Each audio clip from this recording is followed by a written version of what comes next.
समुद्र मंथन से प्राप्त 14 रत्नों का वर्णन। सूर्य कहते हैं, समुद्र मंथन करने के पश्चात समुद्र में से एक एक करके रत्न निकलने आरंभ हुए। इस प्रकार को 14 रत्न निकले, जिनके नाम थे लक्ष्मी, पारिजात वृक्ष, कौस्तुभमणि, मदिरा, वैद्य धन्वंतरी, चंद्रमा, कामधेनु गौ, ऐरावत हाथी, रंभा आदि अप्सराएं, सप्तमुखी अश्व, धनुष, शंख, विष तथा अमृत। अब हे ऋषियों, मैं तुम्हें इन रत्नों के वितरण का वृत्तांत सुनाता हूँ। इन 14 रत्नों में सबसे श्रेष्ठ थी लक्ष्मी। उन्होंने भगवान विष्णु से विवाह कर लिया। कौस्तुभमणि एवं शंख भी विष्णु जी ने रख लिए, क्योंकि समुद्र मंथन में सबसे अधिक परिश्रम उन्होंने ही किया था। इसलिए देवताओं और दैत्यों ने उनसे कोई भी 2 वस्तुएं छांट लेने का आग्रह किया। दैत्यों के आग्रह करके मदिरा अपने लिए मांग ली। देवताओं का अधिपति होने के नाते इंद्र को ऐरावत, सप्तमुखी अश्व, धनुष तथा अप्सराएं भेंट की गई। ऋषियों को यज्ञ आदि धार्मिक कार्यों का संपादन करने के लिए कामधेनु गाय मिली। पारिजात वृक्ष स्वर्ग में आरोपित किया गया। संसार को सुख, शांति एवं शीतल प्रकाश देने के लिए चंद्रमा को आकाश में स्थापित कर दिया गया। हलाहल विष को कोई भी स्वीकार करने को तैयार नहीं था। उसे यूं ही पृथ्वी पर भी नहीं छोड़ा जा सकता था। देवताओं और दैत्यों ने विष्णु से परामर्श किया कि हलाहल का क्या किया जाए। अंत में विचार करके विष्णु ने परामर्श दिया कि इस कार्य के लिए भोले बाबा भगवान शंकर की सहायता ली जाए। वे इतने भोले हैं कि वे हलाहल को पीने के लिए तैयार हो जाएंगे, और इतने शक्तिशाली भी हैं कि वे उसे सरलता से पचा लेंगे। इससे उन्हें कोई भी क्षति नहीं पहुंचेगी। इस प्रकार विचार विनिमय करके उन्होंने शिव के पास जाकर उनकी स्तुति की। फिर उनके सम्मुख उन्होंने विषपान का प्रस्ताव रखा। भगवान शंकर ने लोक कल्याण के लिए इस प्रस्ताव को स्वीकार कर लिया। विषपान करने के पश्चात उन्होंने विचार किया कि यदि यह हलाहल उदर में पहुंच जाएगा तो वह अपना प्रभाव दिखाए बिना ना रहेगा।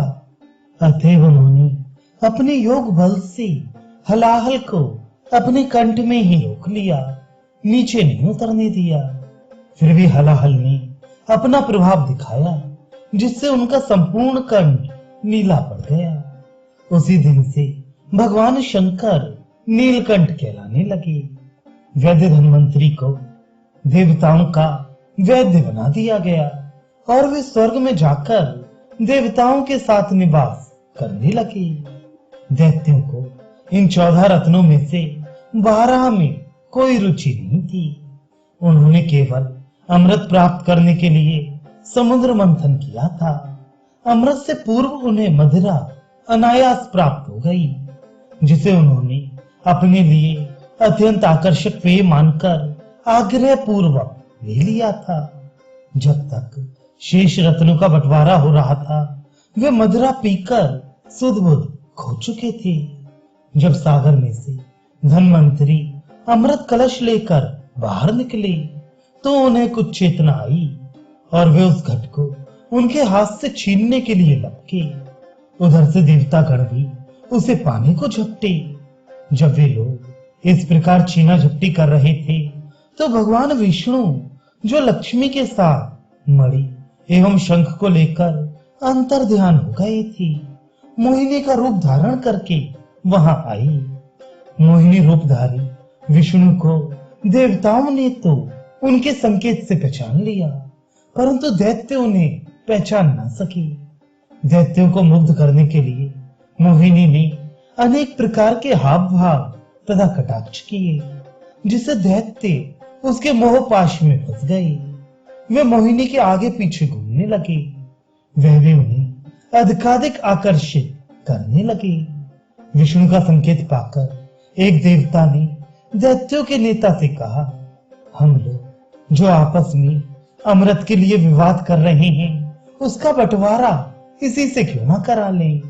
दैत्यों को यह विश्वास हो चुका था कि जितना हम इस लावण्यमयी रमणी की ओर आकर्षित हैं, लगभग ये भी हमें उतना ही चाहने लगी है। इसलिए इसके द्वारा अमृत का वितरण कराने में हमें कोई हानि नहीं होगी। इसके विपरीत हमें कुछ अधिक ही अमृत प्राप्त हो जाएगा। इस प्रकार मन में विचार करके उन्होंने देवताओं का परामर्श स्वीकार कर लिया।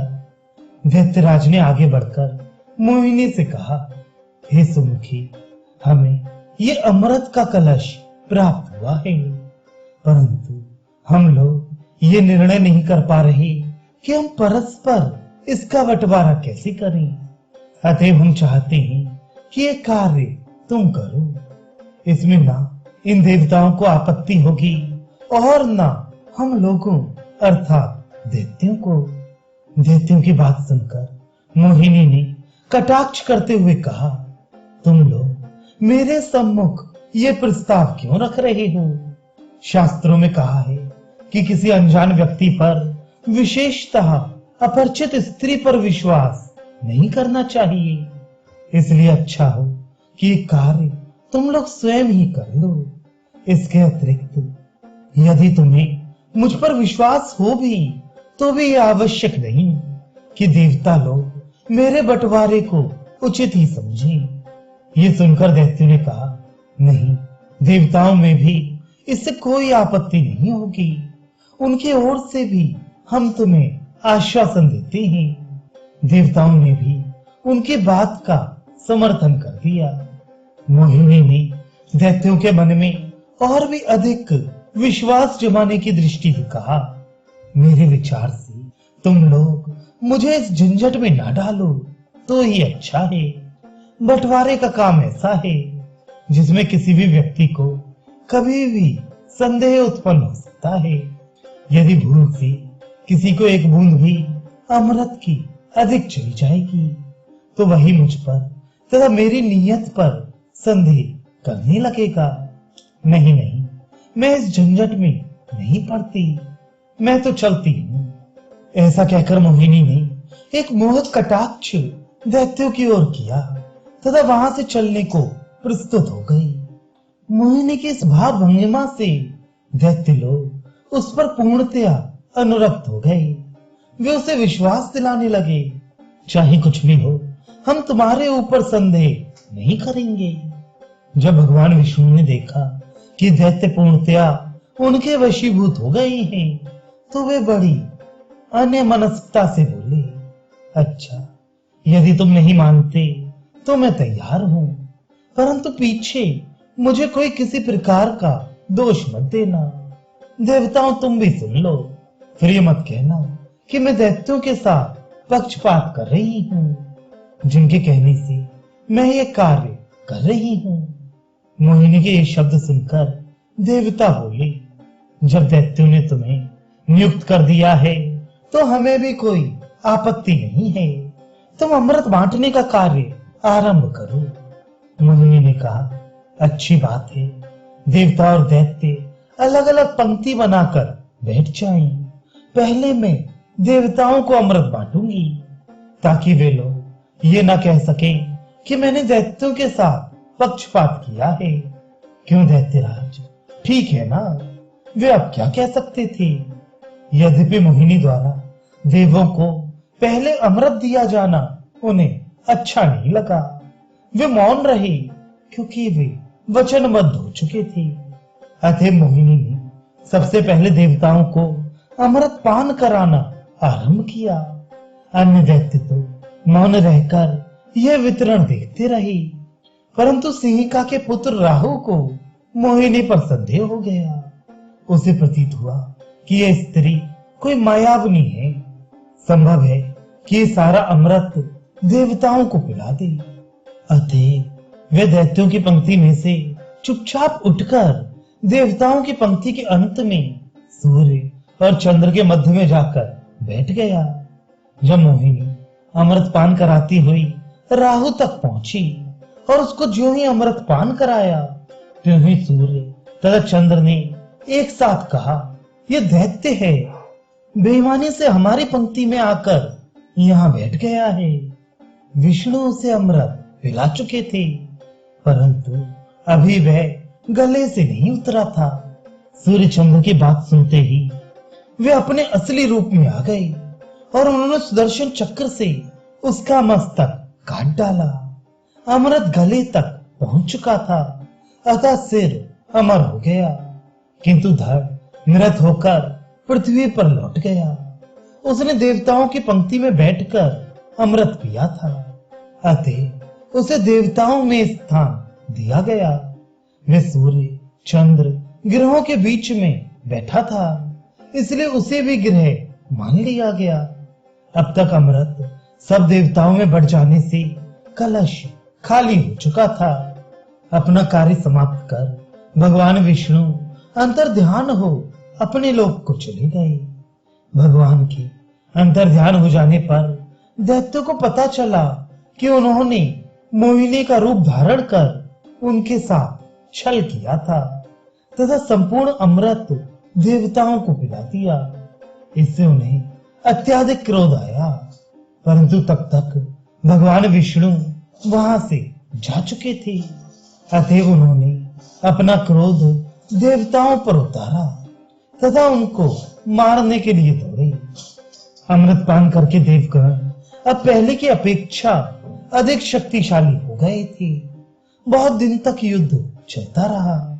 अंत में हताश होकर वे पाताल लोक चले गए, जहां वे परस्पर मंत्रणा करके देवताओं को नीचा दिखाने के उपायों पर विचार करने लगे। उन्हें इस बात का दुख था कि वे मोहिनी के रूप जाल में फंसकर अमृत गवा चुके। उधर राहु सूर्य तथा चंद्रमा से इसलिए क्रुद्ध हो गया कि उन्होंने उसका भेद खोल दिया था। वे दोनों को पकड़कर निगल जाने के लिए लपका। शूद्रों ने बीच में पड़कर राहु से दोनों की रक्षा की। अब भी जब कभी अवसर मिलता है, राहु सूर्य चंद्रमा को निगलने के लिए प्रयत्न करता है, किंतु उनका कुछ बिगाड़ नहीं सकता, क्योंकि वे अमृत पी चुके थे। शूद्रों ने उनकी रक्षा की थी, इसलिए ग्रहण के अवसर पर लोग शूद्रों को कृतज्ञतावश अन्न वस्त्र आदि का दान करते हैं। इस अवसर पर पूजा पाठ आदि करना तत्काल फल देने वाला माना गया है। सूर्य कहते हैं, हे ऋषियों, इस प्रकार प्रभु भक्तों के कल्याण के लिए समय समय पर नाना प्रकार की लीलाएं करते हैं और कष्टों से उनका उद्धार करते हैं, उनका दासत्व स्वीकार कर लेते हैं।